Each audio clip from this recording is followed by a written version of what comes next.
Well, we first got involved with APG shortly after Flintco was acquired by a St. Louis-based company. Flintco had been a family-owned company, 105 years old, a successful company, but the industry had changed over time and the industry had become hyper-competitive.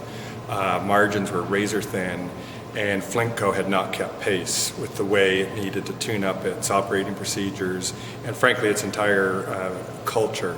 The culture, family run for years and years and years, and a sense of entitlement had crept in, unconditional love, and we needed to change that. We needed to change the culture to a performance-based culture, culture that was based on accountability, and culture in a company of the size of Flintco, about 600 people, takes a long time to change, especially a culture that's been around for 105 years.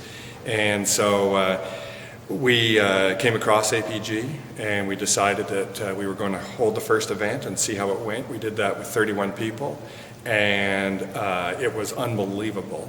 I don't think the participants from that event touched ground for about 9 months after it. We then started to plan for the second and third event, which touched 144 people. And I would say by the time we touched, you add the two together, you got about 175 people. We had enough momentum from a cultural standpoint to make a fundamental change. And culture can change if you try, a couple degrees a year. We needed to make like a 90-degree shift, and that has happened. We're so far beyond the cultural issues that we faced 2.5 years ago. And it's all because of APG. When a company goes through an acquisition, there's a lot of uncertainty. The people at the acquired company question their identity, they question their future. And so the APG events have provided one of many platforms that we've used to communicate that, but it's a platform where with the APG instructors, the participants feel very empowered to open up. With the executive leadership team sitting through every one of these sessions, I mean, they're opening up in front of all of us. So I think that's helped us create a sense of trust and transparency.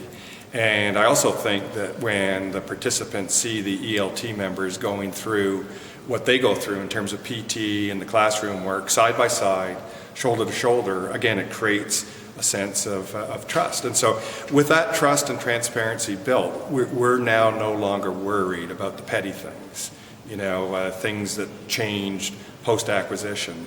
We're all now vested in the future of the business and focusing on things that we need to focus on in order to ensure our future success, and not just looking at what changed from yesterday to today. People are now looking down the road. Everyone talks about the APG event, and in fact it's a bit of a balancing act. Like how do you select those that are going to be chosen to participate in a year versus those that are not chosen? And so early on it was a bit of a balancing act to make sure that while you're making a lot of people very happy who got picked, that you weren't alienating those that didn't get picked. But we're now at a point where enough people have been through it. There's a real dialogue in the company now surrounding APG, and I'll give you two examples. There isn't a day that goes by where I don't either see an excerpt from our ethos being quoted in an email or hear it being referred to in conversation. And so that has taken on a life of its own. The other thing is, our people are now starting to talk some of the language, and the best example there is we have a really tough job down in Austin, a project called Sea Home, and our senior superintendent on that project, when he's dealing with adversity and he's trying to motivate his team, the analogy he uses is, are you going to ring the bell? I'm not going to ring the bell. And of course the bell that he's referring to is the bell that sits beside the grinder in Coronado, where students have the opportunity and just to ring out like that and then they're gone, right? So I love that story, by the way. If only 30 people had ever gone through APG, you couldn't have that conversation. Yeah. But now that we're over 200, you can have that conversation.